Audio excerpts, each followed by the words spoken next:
61-yard touchdown, running into first place for number 1. Harris drops back, fades to the left, pressure on, and he goes down. Jagarrett Davis gets home, and the all-black sideline explodes here in Hamilton. Caught at the 5, it went through Marcus Dale's hands, and Kyron Moore, the presence of mind to catch it and step out of bounds at the 5 with 20 seconds to go. Pressure loads it up, goes down the field, taking a shot into the end zone. He caught it. Touchdown, Tiger Town. Brandon Banks. How did he do it? Poor Marcus Sayles just takes a beating every single time that we start this podcast, doesn't he, DT? Right? If only he could have done the end of the 2021 Grey Cup where he gets batted up and was it Winston Rose shovels it to Kyrie Wilson? If only that was him. He could have shoveled that to somebody else instead of right through the midst. Man, that whole final drive of that 2019 West Final was just bonkers. It was so much fun to be there. I feel like we didn't make a big enough deal about the way that the Grey Cup ended, because if that's how a Super Bowl ended, it would be on every SportsCenter like start and end of show for 3 years. Oh, absolutely. Like, yeah, that play. I mean, the Bombers will never forget that play because it was the one that seals back-to-back Grey Cups. But yeah, I didn't see any like TSN or Sportsnet top 100 plays of the year where that one came in, but the interception that ends the Grey Cup in overtime, yeah, you're absolutely right. Yeah, would have made a much bigger deal, I think, in some different places. But today I am rocking, if anybody's watching on YouTube, which, by the way, we, for some reason, I think because of the guy that's on the other side of the Zoom, our YouTube numbers on this show are really good. It turns out people like watching DT on this stuff. But I am rocking the CIS UTEC Bowl Moncton 2011 long sleeve today. This is now an 11-year-old long sleeve that has been used in, I don't know, I want to say probably 30 football games that I played in. I used to wear this. I would wear like a cold gear, and then I would wear this gray long sleeve over the top because that was just like the baggy long sleeves were the fun thing to play in. And it survives to this day. Somehow, unlike 90% of my wardrobe, now that I have an 18-month-old son, no rips, no stains, no nothing. It's in completely one piece. And two reasons I'm wearing it. One, obviously we're going back touchdown Atlantic. That's going to be fun. Riders against the Argos. And McMaster just announced that they got the East-West Bowl, which is coming up. So it's going to be down the street from me, essentially, on May 7th is when the game is. Tickets are $15 if you're in the GTA, the Hamilton area. You want to go watch the 2023 CFL draft class. You can do that by going to McMaster on that Saturday afternoon. It's going to be a great game. It's always a great event. I think I have the question everybody listening wants to know. The stink factor of that 2011 shirt, is it like microwave fish in the office or rotting fish on the beach? You know what? I think this is a great credit to the people. Extremely underrated athletic apparel brand, Russell. Yeah, okay. Russ, for some reason, this shirt doesn't stink. I would love to claim that I have done what's called stripping. Have you ever seen this with people? I saw a TikTok on it the other day of people who they will put all of their gym clothes from over the years, like stuff they're still wearing actively to the gym, and they wash it after every time they wear it and they sweat in it. They'll put all their gym clothes into like the bathtub, and it's some concoction of like baking soda and dish soap and hot water and something else. And you just let it sit. And it's like a time lapse where this person would go in once every hour and swirl it around and take a video and swirl it around. And they did it for 8 hours. And at the start, the tub is water with some soap suds floating around. And at the end, the water's black. And it doesn't take any of the color off of the actual clothing. It's just the stuff that's stuck in your clothing that you're wearing to the gym every single day. So thankfully, this one's good. But I saw that TikTok on the stripping mechanism, and I'm like, I've been wearing the same crew neck sweater to do bench press in for a decade. It's probably needing a strip. Probably some stripping. Yeah, probably some stripping. Anybody watching, if you can smell it, let us know in the chat. Yeah, there you go. Yeah, I'm suspicious. I'm suspicious even with the stripping. Let's get into today's topic. We're going to bounce around for you as we're talking about the 2023 draft class being at the East-West Bowl at McMaster on May 7th. 2022 draft class will get drafted 4 days before that on Tuesday, May 3rd. You can catch all of that draft on TSN. And of course, the 2021 draft class just completed their first year in the CFL. And so today we are talking about sophomore expectations, players that we are interested in seeing moving forward, taking the next step, being a larger contributor of their team. That's kind of the basic parameters that we gave to this conversation. So DT, I'll let you kick off with who you have in mind with your first of 5 players. Okay, so I have 3. Since it was a double draft class, I have 3 from 2020 and 3 from 2021, but all guys who just played their rookie season. And a guy I got to watch all the way through the 2021 season and have some just shocking performances, honestly, if you didn't know who he was, is Riders receiver Kian Schaffer-Baker. 4th round pick, 30th overall in the 2020 draft, turns 24 years old this month. Absolute breakout star. I'm trying to think, Justin Jefferson's rookie season with the Vikings was kind of what Kian Schaffer-Baker was able to accomplish. 53 catches, 606 yards, 3 touchdowns. One of them takes a short area pass and pinballs off Dan Clark and somehow stays on his feet and bangs his way into the end zone. Big body, good speed, high points the ball, big hands. He's got a little of everything, to the point where when Shaq Evans was hurt and Duke Williams wasn't yet with the team, they said, you know what, Kian Schaffer-Baker, you're going to be the X receiver for a few games. And he went, teams don't put Canadians at X. They just don't. I don't know why they don't. They just don't. But the Riders said, Kian Schaffer-Baker, you're our X receiver. It won't be this guy who was in the NFL. It won't be this guy who was with the Rams. It's going to be you. So I think I have a ton of expectations for what Kian Schaffer-Baker can be in year 2 as the receiving core gets even better in Saskatchewan.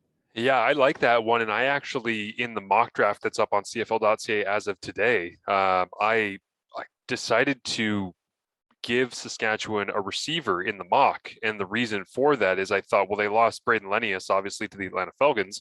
So maybe you want a little bit of size to go alongside Kian Schaffer-Baker, who is going to have those sophomore expectations. Because the one thing I do fear for him is that, you've got Shaq Evans coming back. Obviously, Kyron Moore is going to be out for a little bit, but it's like Shaq has to, and this is a little bit scary for Cody, I think, in the big picture for that offense.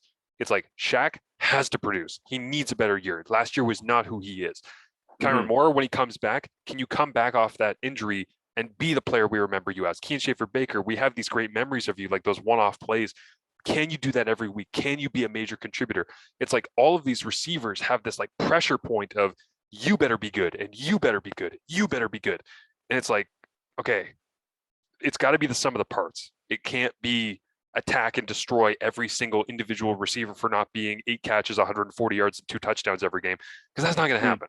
So I'm a little scared for him, and I hope that he just kind of takes it in stride, takes it week to week, kind of ignores a little bit of the outside noisy stuff on like what he's supposed to be. Because let's be real, there are expectations for him, but we also have a lot of hope because he seems like he was a really promising player, and we love his skill set as fans and as analysts, which makes you want him to have success. Yeah. Duke Williams also, Duke Williams should lead the league in targets, honestly, with how good he was in the Saskatchewan offense when he finally came to town there. So you have to fit in there. Saskatchewan also has to answer of who's going to be that third receiver to the field. As you mentioned, Braden Lenius of the Falcons. People have asked me, can Kian Schaffer-Baker? I don't think you do. I think he is an outside guy. I think you use him on the perimeter, and I think he absolutely slays people there. One thing, as it got later in the season, and after Kyron Moore tore his ACL, we kind of wondered, okay, well, who's going to be the hitch screen guy, the short area targets, who's hitting tunnel screens? And to my surprise, it was Schaffer-Baker, who 6'4", I forget if he goes 200, 195, 205, somewhere in there. I don't know that I love that for him if they plan to keep going with that. But once Kyron Moore's back, and okay, now here's your digs and your comebacks and your corners and your flies, and we're going to flip the formation, and now you're one-on-one with Winston Rose or Trey Roberson or whoever. Go beat them, as he did in that second game. I believe it was the second game at Calgary this year. He scorched for a 60-something, 70-yard pass. I would love to see him. I want Kyron to soak those up. I want Shaq to be Shaq. I want Duke to be the star receiver of the CFL. And I want to see Kian Schaffer-Baker get, I don't know, what's reasonable to ask from a Zed receiver? Could you get 75, 80 targets out wide like that? Is he enough a weapon that he can go, okay, yeah, let's push for 700-800 yards, something like that? But he absolutely has the talent to do this. So I'm really excited to see year 2 for the Riders receiver. And I would say as well that if he is going to get those 70 targets, let's say on the year, I bet you at least half of them are him waggling down from that wide side Z receiver and running the drag routes in like the cluster bunches to the field, and then he's running in breaking routes. And then the thing that you kind of obviously game plan around with that is, okay, you see him start waggling down, you know that they like to run him over the middle because he's this big physical body, he can bounce off people. At what point does Saskatchewan try to do something like, a bunch to the field? Duke's going to run like a wheel to the wide side or something like that. And then you got like a little stutter in and up from Keen Schaefer Baker, where all of a sudden teams are leaning on, we know what's coming. We understand this. It's like they have things that they can play with there because of the work that Jeremy O'Day has done being able to acquire talent. So yeah, I'm excited to see where he goes. I'm going to go with the receiver as my first year as well. And it is the Calgary Stampeders 2021 fifth round, Luther Hagerty. And the reason for this is that similar setup where the body, the work ethic, the ability to adapt to the offense pretty quickly, he seemed like he was just really happy to be in camp. And then he balled out and they said, well, we can't let you leave because you've been too good. So he stays in Calgary. He ends up getting his first career touchdown, smile as big as you could possibly imagine on the sideline after that moment. And I just look at him and think, if he goes from being guy who's happy to be around and guy who's happy to be in the building, with that frame, with the skill set that he's shown, with how quickly he can adapt to the CFL game, it really does make me wonder if he locks himself in and says, like, I'm not just going to be a guy who's having fun playing CFL. I'm going to define myself as a professional football player. How high is his ceiling? Because I think it's really high. And I'm really excited to see if he can prove that this year. And I also think this played into Hagerty Mayala leaving in free agency for Montreal. Like, it might have been a money thing, but I also think Calgary was like, we think we have our Canadian receiver that we want to lean on alongside Colton Hunchak and others.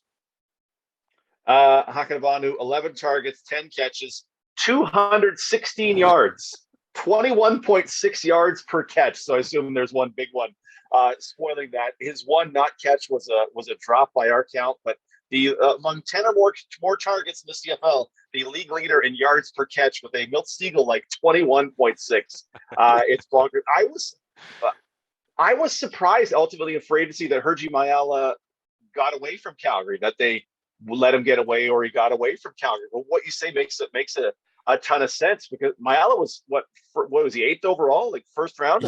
So there's one moment that I actually have saved as a GIF that sometimes you see things mid-season and then you see how things shake out in the off season, and fair or unfair, I remember this because when I saw it in the moment, it was Calgary at BC. It might have been late in the season. It might have been the Reggie Begelton game when he came back and had that big late season performance at BC Place.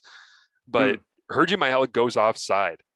They go to a shot of the sideline of Dave Dickinson, and he takes his play card and points it in his hand directly at Hagerty, and you can read his lips, and you can see him just scream an F-bomb, which Dave does on the sidelines, that's fine, but he screams an F-bomb, points at him, and goes, F, Hagerty, that's effing on you. Figure your shit out. Like, and he screams at him in a way that if you were on the entire sideline, 30 yards on either side, you'd be able to hear it and you'd be like, oh man, Dave just destroyed him in a way that was very obviously for all of us to hear, to set the tone. So when Dickinson used him as an example, and I mean, Dave does that, and then, he puts his arm around a guy later and he says, hey, I was just roughing you up and trying to get you going. But when I saw that and then I saw him leave, I was like, maybe Montreal offered a bunch of money, or maybe they were like, it's not here in your second season. Again, good example of great rookie year, not so great second year. And maybe Luther can offer them more. So we'll see where that goes. But he's somebody I'm excited to see this year. Yeah, Mayala had 46 more targets and turned that into 82 more yards. Like the production, and 11 targets and 10 receptions for Hakanavanu. Way too small a sample size to draw anything from, but they're shockingly nice numbers, to the point where if I was still doing the details and I had to pick my next great receiver, it would kind of make you know what, with 11 targets, let's go back and watch them all and see what happened. But I like that one. I think between us girls, I think Calgary's a real problem this season. Some of the betting lines on Calgary to win the Grey Cup are very nice. if their quarterback situation is handled. They're very nice. Let's just say that. Do kickers count for this? Yes. As we pick the best sophomores, can I pick a kicker? I got to go 2020 fifth round pick, 39th overall, Mark Leggio of the Winnipeg Blue Bombers. Sergio Castillo comes in, saves the kicking game, but signs with the Edmonton Elks. So now that's Leggio, Mortada, and whoever else the Bombers will bring in. Leggio, for all the struggles that we saw and perceived in Winnipeg, Leggio was fourth in the league in punting. He was about 2 yards above average per punt. So that's a real nice place to start. Sure, the league was kind of ruined by Richie Leone and Cody Grace being absolute monsters. But, I mean, he was in his rookie season in a group with like Flintoff and Whitford and Michael Domagala. So not bad from a punting perspective. So there's job one. He was 3.5 points below expected on his field goals. But this is where I'll step in to defend a kicker. And I'll do it with a little trivia time, Marsh. Okay. Rene Paredes, best kicker in the league last year. Average field goal attempt was 35 yards. 35 yards was his average attempt. How long was Mark Leggio's average field goal attempt in 2021? I don't know if I should be going longer or shorter, honestly. I'm going to say that Leggio was asked to take ridiculous boosts. I'm going to say 39. His average field goal attempt, Mark Leggio of the Bombers, he was 5 for 8 on his field goals. His average attempt was 45 yards. Oh my God. Like in Justin Medlock to me, the best kicker in the history of the CFL. I think his best seasons, his average might have been 37, 38. Wow. Leggio was 45 yards downfield. He lost his job after he missed from 56, missed from 47, made from 37, then missed from 48. And you go, I get it. The guy drills a 50-yarder in his first CFL kick, but if you look at 5 for 8 and 63% and say, well, that's not good. Look what he was asked to do. Yeah. 56. If you blame a guy for a 56-yard miss, we don't agree on what kicking it is about. So I think he was the one guy when I looked at U Sports numbers, I kind of projected them and took, okay, it's a 40-yard kick in U Sports. Did he make it? How would that compare to the CFL? He was the one kicker who actually came out positively of all the U Sports kickers in the land. So I think there is a ton of room for Mark Leggio to be a guy who does both jobs. Just don't run fake kicks in the West Final because that did not work out real well. But Mark Leggio is a guy I would believe the Bombers want him to have both jobs this season, and I think he's a guy who can do it for sure. Yeah, I'm with you on that. That's 45 yards. This is average. I did not realize that. Why do you think that is? Do you think that it was just game situation the way it played out, or is it that Mike O'Shea is kind of addicted to the Justin Medlock style of mad bombing Blue Bomber kickers? I think it probably had a lot to do with the game flow, but I mean, what does it say to a guy that, hey, I know you just got to the CFL, but go kick a 50-yarder for us, and he does it. And then, hey, you get like how many teams will not even try a 56-yarder? Calgary won't try a 56-yarder. There's no chance. There's so many teams just would not do it, and yet I think that shows the belief they have, and I think they have to get back on that. My next one for you here. This is kind of obvious, but this is this is. Man, I don't want to say I feel stupid because I never really feel stupid when it comes to draft predictions because draft predictions are stupid in and of themselves. But when you're first overall, I kind of think you're going to play. Like, yeah. And Jake Burt disappeared last year and went into witness protection, and it was a calf injury, and it was this, and it was whether that was because Nikola Kalinic was there and they felt like we were talking about how fun the formations were, that you could have Burt and Kalinic and 2 tight end and H-back and this and that. It was supposed to be this offensive great variety, creativity, and imagination and running the ball in different ways. And Burt just didn't and I honestly reached out to him at one point in the middle of the season and was like, hello? Yeah. And he got back to me and he's like, yeah, man, just like dealing with some stuff and working my way through, and I'm at practice every day. And I'm like, I did not think that's how this season was going to go in his first. And so this is your classic example of, if it is just a first year figuring out battling injuries, that's fine. Disappointing, but fine. If you're everything that, and again, this is a funny dynamic, right, DT? Like people will criticize the media and say, well, you guys hyped him up too much. They're the ones that took him first overall. And every team knew he was going first overall. So every team would have taken him for just about every team would have taken him first right. overall. So if they're the ones that are taking him first overall and they believe in him enough when the entire board is open to go first overall, he sure as hell better play in year 2. Yeah. Because if you go 2 years without playing or you get dinged up, then all of a sudden you're in like Chris Bauman territory where it's Hamilton first over. And again, the history that maybe this ties into the curse of the Ticats not winning the Grey Cup, but between Chapman, Bauman, and Jake Bird, like pass catchers first overall. Like what have you got to show for that? And for me this year, 2 things. One, I think it's really important for him to get on the field and prove that he can do it so that he can just mentally relax and play the Canadian game. And 2 is I want to see if his game actually translates. Because when he went first overall, I was like, what did they just get? And I interviewed him the day after he got drafted. And we went through his playing style. And he was so happy to be coming to Canada and playing for this team.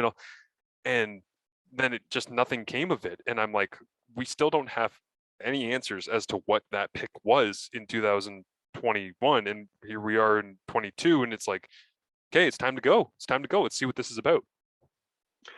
I'm with you. He was on my list as well as guys I need to see because you're right. Like first overall, I remember the Riders put out a thing of their war room, and you hear the commissioner. It's a picture of the GM Jeremy O'Day, and he's watching the commissioner deliver the first overall pick of the Hamilton Tiger Cats, and you see Jeremy O'Day mouth the words Jake Burt, Boston College. Like he knew it was coming. This is the guy. I mean, and I don't know. Is he supposed to be Kalinic in a bit, like that big, but a little extra receiving? And how much in a league where, like Derek Moncrief is a big Sam linebacker. Moncrief goes like 6'3" and in the 220s. A lot of Sams are 5'10", 6 feet tall, 195.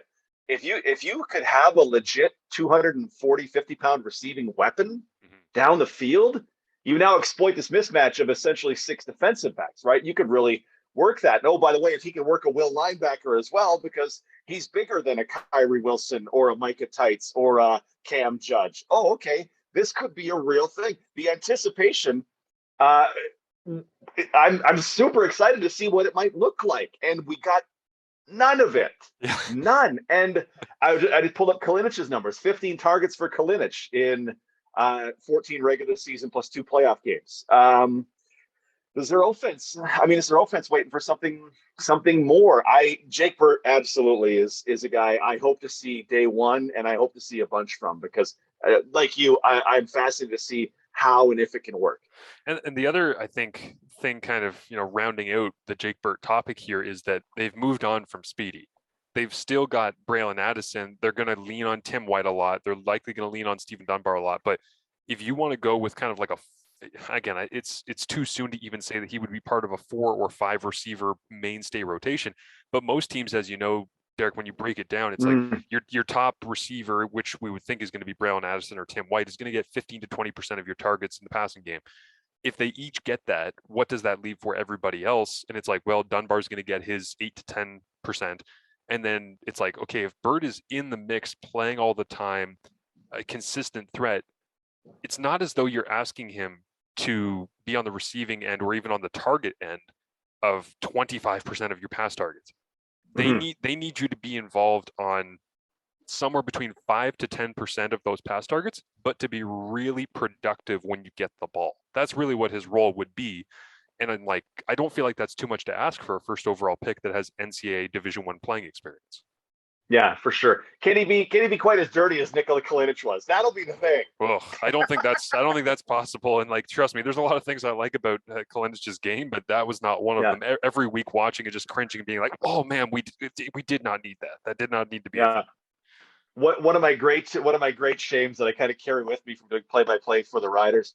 It was a Hamilton Saskatchewan game, and Kalinic just trucked Ed Gainey. Yeah, just absolutely abused Ed Gainey. And at the time, I was like, oh, my gosh, what a play, even though it happened against the Rider.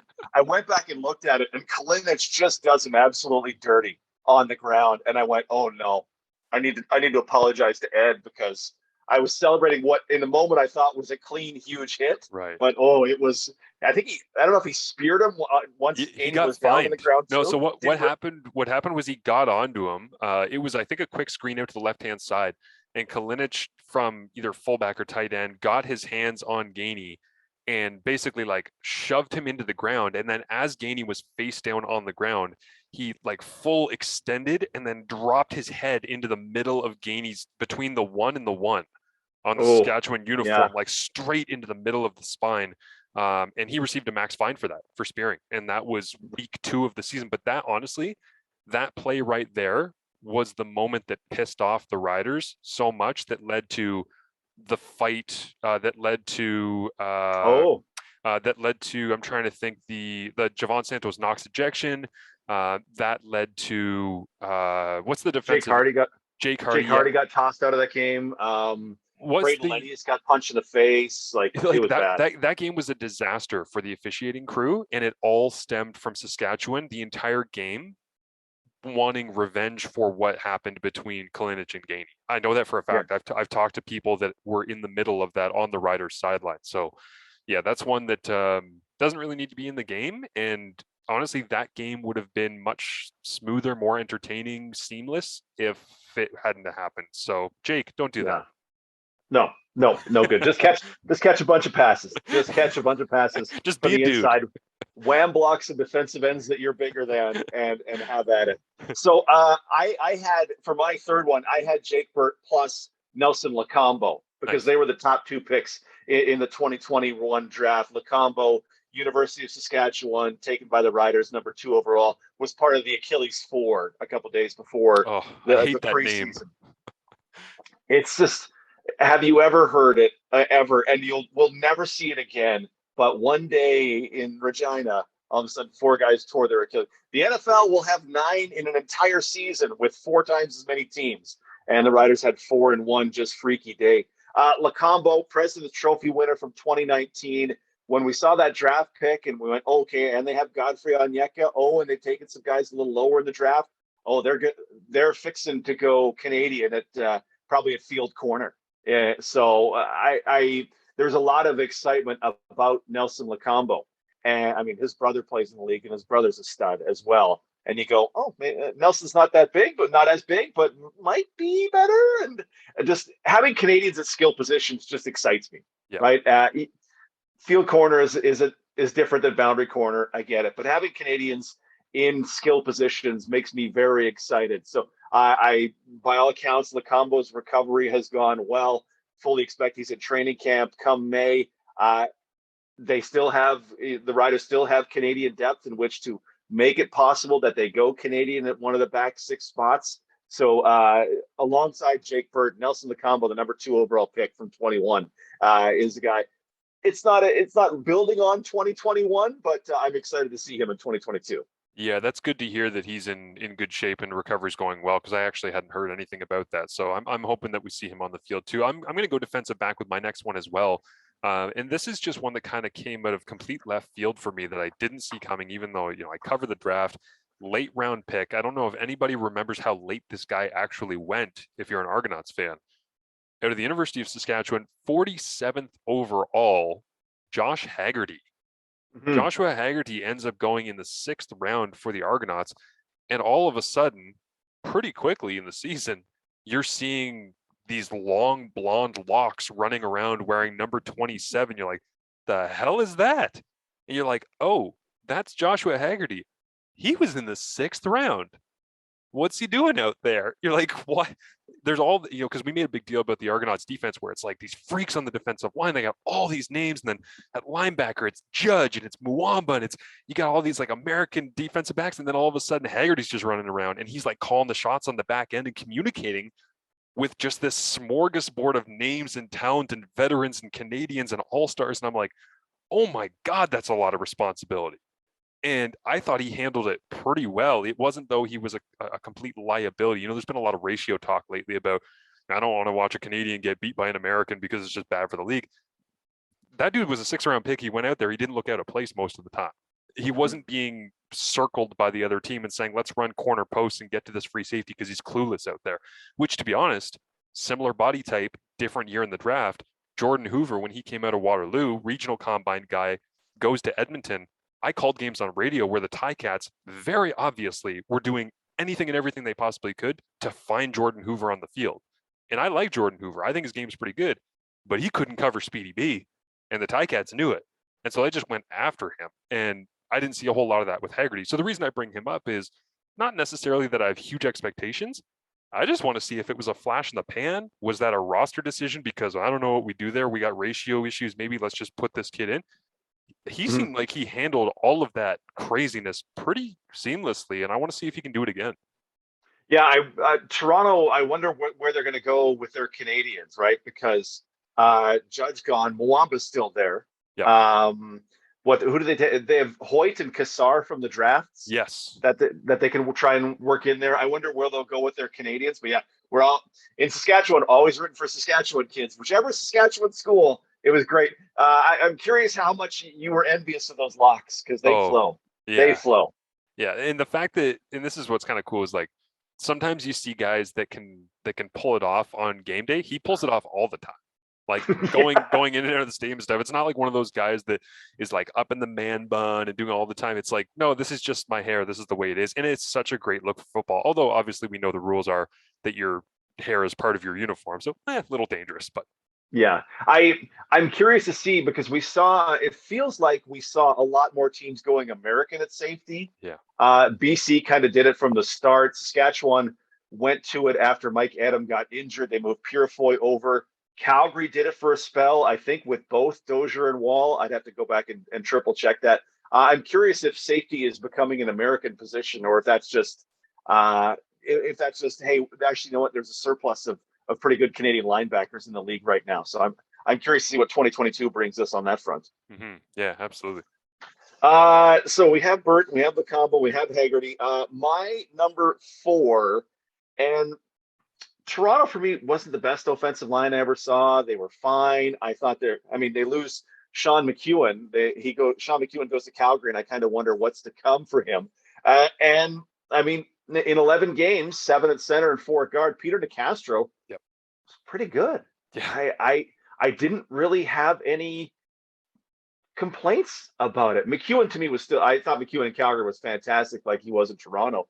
But quarterback pressures allowed, sacks allowed, holding calls against him wasn't statistically not much different than how Philip Blake performed in also 7 starts at center and 4 starts at left guard. So to say that, and Blake is a veteran who is big body and very talented. I like Philip Blake a lot.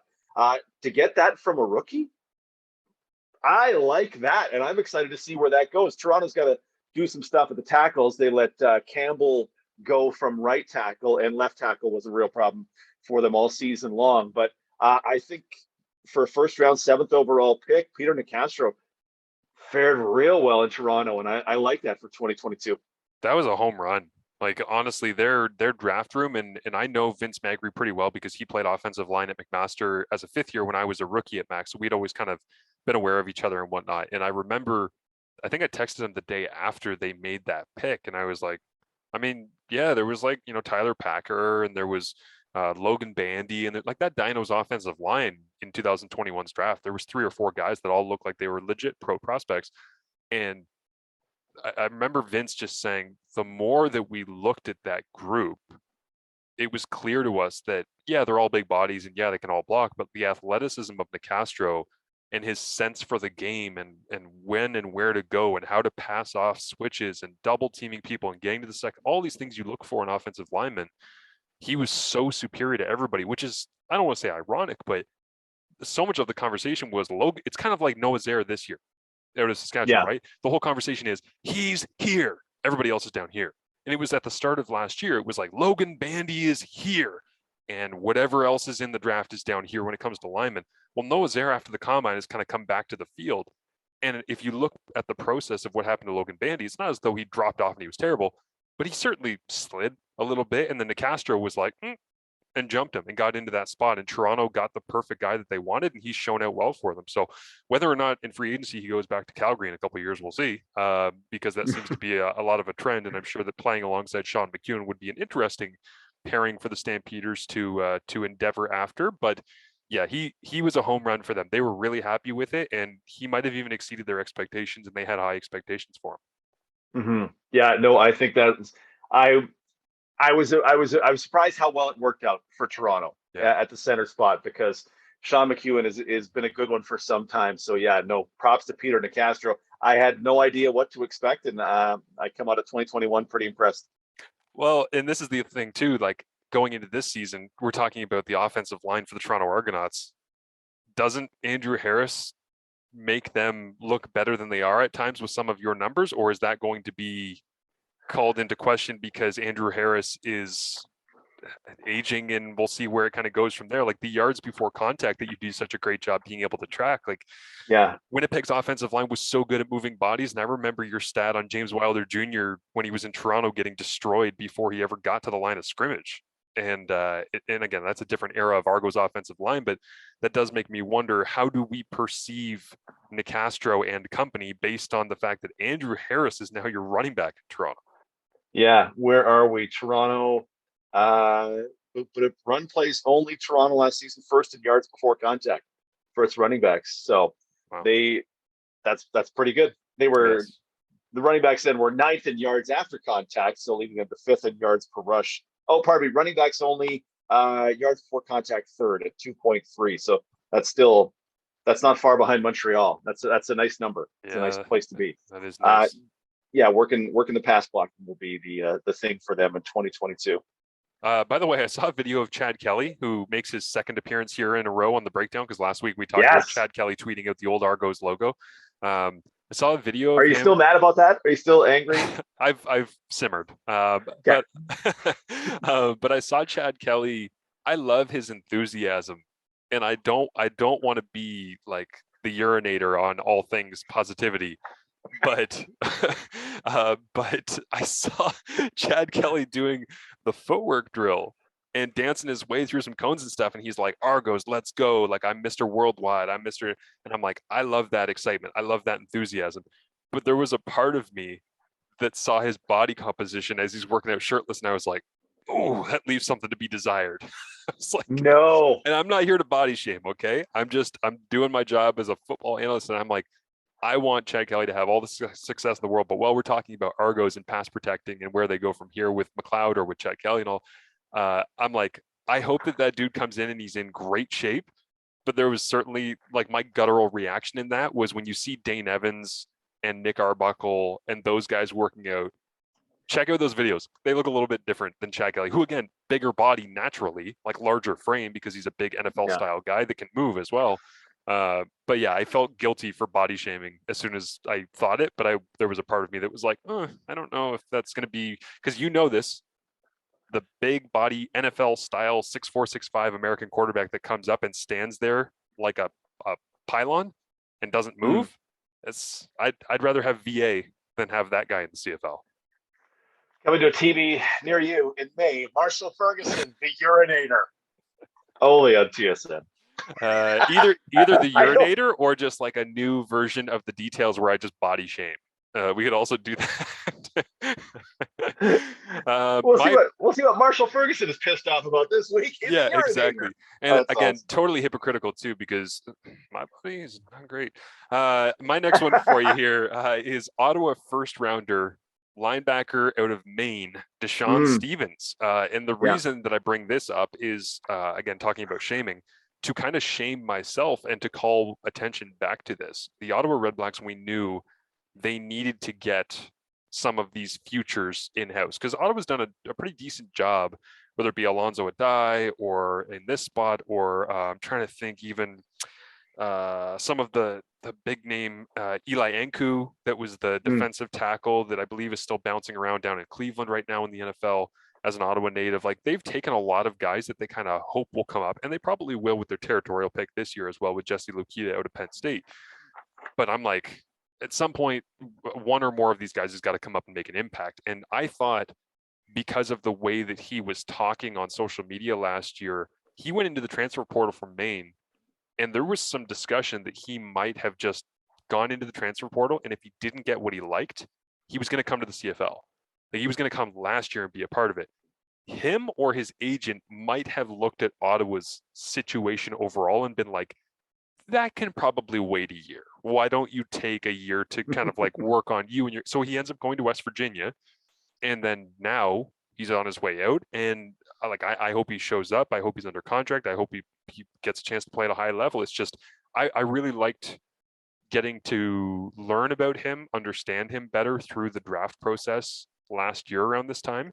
And it's like, I'm a year and a half in, similar to Jake Burt, kind of sitting around going, what is this? Because I think I like it a lot. I think it would have a lot of success up here, but until I see it, I just don't know. That is, as you look at Ottawa's depth chart, Avery Williams is in the middle. It was Micah Alway last year. I think he finished the season with about 70 tackles by our count.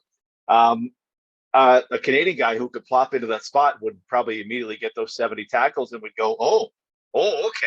We'd start to think star-like. I don't know if Eau Claire's more to be a safety in this league, or he can come down. Just looking at the depth chart, Brad Cowan's a linebacker they drafted. They have, names and, passports to go Canadian at one of those linebacker spots. Bruno, safety, Cleon Lang, 3, 6. Yeah, they more could do it. They don't have to, it doesn't look like, but they can get to their 7 without it. But yeah, that would be exciting. And hey, I get to go to work for Mike Benavides. And oh, by the way, if I make a couple mistakes early on, Avery Williams is right there and can clean them up. It looks much better to join Ottawa in 2022 than it would have in 2021, to your point from earlier. No doubt. Who do you got for your 5th and final here on Sophomore Hopefuls? My 5th and final. Let's go back to trivia time and ask Marshall Ferguson and folks watching, who led the Calgary Stampeders in quarterback pressures in 2021? Mike Rose. Okay, that was a bad question then, because it was Mike. I was thinking among defensive ends, who led the Calgary Stampeders in quarterback pressures in 2021? That was a terrible question by me. Did I ever gag that one? Isaac Adeyemi Berglund. It absolutely was. Adeyemi Berglund just ahead of Lemon. Or Forlarin Rimolade is back. They have their 2 Americans they can go with. Both guys. Lemon does nothing. I mean, Lemon gets sacks. That's his deal. Or Rimolade. Injuries keep dogging him, but there's a guy who can play. There's going to be snaps for Isaac Adeyemi Berglund, especially if they end up with, I don't know if there's another one in the draft, another Canadian defensive end in the draft when it's Calgary's turn to go this time around. But we were kind of looking for that I was kind of looking for that in the last draft. Adeyemi Berglund, if you can get pressure, and it didn't turn into a bunch of sacks, right? It was 26 pressures turned into 2 sacks. But if you can get pressure, the Jagarrett Davis story, just get pressure and the sacks will come. And Jagarrett Davis did nothing but get pressure and pressure and pressure. And he finally got double-digit sacks. And then he finally got to the Grey Cup finally.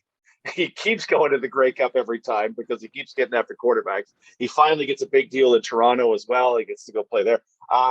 Just keep getting pressure. And I'm excited to see. I love my Canadian defensive ends. Some teams may overpay for them to a dramatic extent. BC, looking at you. But I'm excited for Isaac Adeyemi Berglund in year number 2. I love that one. I like his game too. He's just kind of like a bit of a Tasmanian devil off the edge. He seems like the wheels are always turning, and he's always got hands on somebody, and he's always finishing the plays. He's if you take your eye off the ball, as Pat Kerwin would say, and you want to learn how to watch the game of football, sometimes you just go ISO cam on certain guys, and he's one of those that catches my eye when I'm watching on television, because obviously the standard broadcast version is that high sideline shot where you're looking right down the line of scrimmage most of the time. And you can see his quickness off the ball from that standard broadcast angle that they give us so much. And he's definitely somebody that is worth being able to focus on. And if you're in the stands too, I mean, you can see it up close and personal. But I'll tell you one thing, as a former quarterback, I wouldn't want to get hit by that guy because he packs a punch. And for anybody that doesn't know, when I was doing draft prep on him, I think he was out of southeastern Louisiana, and they played against LSU and Joe Burrow the year before the Tigers went on their magical run, and he got 2 sacks on Joe Burrow in that game, coming from a small school against a major Division I SEC tackle who played for LSU. So nice. This is not some random flash in the pan. Like, he's had skill for a long time, and he's been doing it at a high level. So yeah, I think we should probably have higher expectations for him than people realize based on his pedigree, drafted 3rd overall. I would put a lot of stock into that for it. And my 5th and final one here to wrap us up. Actually, you know what? I'll do my outside looking in first, just because I wanted to get his name in there. Sam Baker from Sask got taken 48th overall, drafted by the Argonauts. They signed him again. I just loved him in the UTEC Bowl. Like when I was calling that Saskatchewan game against Montreal, it was very obvious that Mason Nyhus was just, if he was going to go through the air, it was going to be to Sam Baker because they just had this comfort level. And in the fourth quarter, as he's injured, he battled through it and he kept getting target after target. And every time he did, Saskatchewan would move the football. So I don't know what he's going to be, but I do know that I gained a lot of respect for him watching probably his final university game. Played outside of the Vanier Cup, obviously, that came the following week. But yeah, I like him a lot. But this one doesn't need any explanation. I feel like we can't do this episode without me including this name. 15th overall in the second round, Nathan Rourke. I was wondering which one of us is going to break the glass on that one. Yeah. Like I can't do sophomore expectations without, this is a 9-team league. It's a quarterback driven league. You're the starter. Expectations, right? It's like, yeah. I don't have anything else to say on it really, other than that the BC Lions teased that behind the scenes show that they're doing, like Behind the R, that the Red Blacks, great digital department, has been doing in content team over in Ottawa. And it seemed like it was very Rourke centric, which I like, don't get me wrong, but also, man, if he can handle the pressure of being a starting quarterback in professional football the year after Mike Riley retires, and also do it with like an off-season camera crew following him around, going to like his morning workouts and stuff consistently, like that's just a lot. That's a lot to deal with. So we've had the Rourke discussion in the past. I'm sure we'll have it once we get into the season. Mm-hmm. But I need to make sure that name goes on this list of people that we obviously are looking at going into their second full year. 5 design carries for 47 yards. I'm going to want to see a bunch of that. How much will they do though with him as their starting quarterback instead of being the fun alternative to Michael Riley? I want to see a bunch of it. If the Riders can do it with Cody Fajardo, if the Ticats can do it with Jeremiah Masoli, if to a lesser extent Montreal can do it with Vernon Adams, it's the floor raiser. It's the floor raiser. They're only going to be, even at his worst throwing game, he could still run for 100 yards, right? You can utilize that, and it's numbers, and it's what Lamar Jackson is doing to the NFL. It just changes the math, right? You just have to. And I know. Let me pose this to you. It's Rourke, O'Connor, Isaac Harker. Maybe they take Trey Ford in the draft. That's something folks are calling for online. I love the thought of that. But if Rourke gets hurt and O'Connor is in there, how much are you concerned about? How much of a drop off is that from a strictly passing perspective? Let's say that in your mind, from what you know and what you've seen. I think that Michael O'Connor has a great skill set. I just don't know if it is developed enough to be an every down successful, pick a team apart, drive you down the field skill set at the CFL yet. And my thinking is, if Rourke got dinged and O'Connor went in, let's say he finishes the game, I think they would give him 1 or 2 starts to prove it. And if not, it's an immediate phone call to Montreal. What is it going to cost us to get Trevor Harris? Because Trevor Harris is in this 9-team league where there's always more than 9 qualified quarterbacks, and we usually end up seeing 15-ish quarterbacks play meaningful snaps throughout the year. He's the odd man out right now.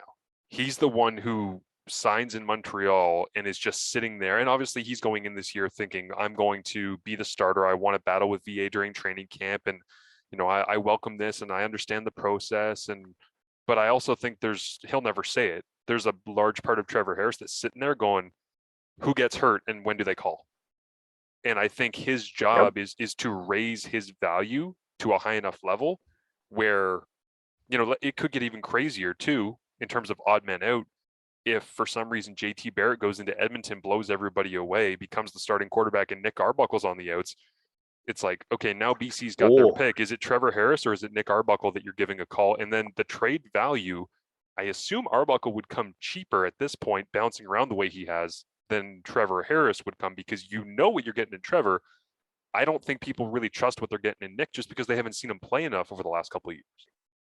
Oh, who would be in the market with a quarterback injury? Who would be in the market for Trevor Harris? BC would. Saskatchewan probably would, because at the moment it's Mason Fine. Winnipeg probably would, because Dakota Prukop and Drew Brown are there. Yeah. Boop, boop, boop, boop, boop. Who's Jeremiah Masoli, then question mark. Yeah, man, there would be a lot of teams who Montreal's in and potentially Trevor Harris are in really good position with that. Yeah. And that again, signing. Trevor, you know this, DC. Trevor will never say it. He's not going to show up to training camp and be like, yeah, I'm going to put the work in here and hopefully I get traded. It's like, that's not a thing you're ever going to hear a quarterback say in an organization, because every guy in the room would look at him and be like, the hell are you even doing here? Like, just go home and wait until somebody calls for you at that point. But he's going to honor his contract and go and battle. And who the hell knows? The crazier things have happened, man, in the CFL. What if Trevor beats VA out? They're like, we're changing course, we're going a different direction, and VA becomes available. And again, I don't think that's going to happen. Yeah. But I'm saying in the CFL, there's always one or two situations where, whether it be the start of the year where somebody gets cut from training camp you don't expect, the middle of the year when an injury happens, or near the trade deadline for a playoff push, there's always 2 or 3 moves through the year where we all go, whoa, if you would have told me last year at this time that Vernon Adams Jr. might possibly be a BC Lions starting games for them in the playoff hunt, you'd be like, what are you talking about? But again, we've seen these things happen. Well, this is a league where Saskatchewan starting quarterback got hurt the 3rd play of the season, got traded to Toronto, traded to Winnipeg, played one regular season game, and won the Grey Cup. So there's nothing off the table in this league at all. So yeah, I think, Trevor, that could be a hot commodity. Get your draft picks ready to get Trevor Harris out of Montreal if BC, something goes. I was going to say BC does have an extra draft pick in this year's draft, as I know off the top of my head because I just did the mock draft, because the Sergio Castillo deal with BC and Winnipeg. Okay. Yep. So BC does have an extra pick in the 2nd round. I want to say maybe it's later. It might even be like the 3rd or the 4th round. By the way, there's only 2 trades that are on file so far. There's the Nick Arbuckle conditional Toronto Edmonton 2nd round pick, and then there's the Sergio Castillo BC Winnipeg one. But other than that, literally every round is the way the season ended in the standings. Thank goodness, because I spent a day trying to untangle some that the Bombers have. Like, what do these trades turn out to be? And oh man, there's a trade that leads to another trade. And you're trying to go back and go, where does a Darius Bowman fit in all this? And who did he end up getting dealt for? It's a puzzler. So I'm very excited to hear that will not be a thing I'll have to do when reviewing the 2022 CFL draft. Exactly. If you want to start your season off right with products from our partners at Fox 40, you can outfit your coaching staff with custom logoed Fox 40 whistles, gear, coaching boards, and more. Visit fox40shop.com. Use the code CFP15 at checkout for 15% off of your order. I don't know how making a list of 5 players always takes us an hour, but I thoroughly enjoy it as always, DT. It's good. We get to highlight some of the top Canadians, and then a year from now, we'll have, 60-something more players to be, 8 times 72 more players to be ripping around on, plus a couple of territorials. I was going to say, 2 territorials, looking at 74. And again, the only reason I know that, I just drove myself crazy trying to figure out where they all are going to go.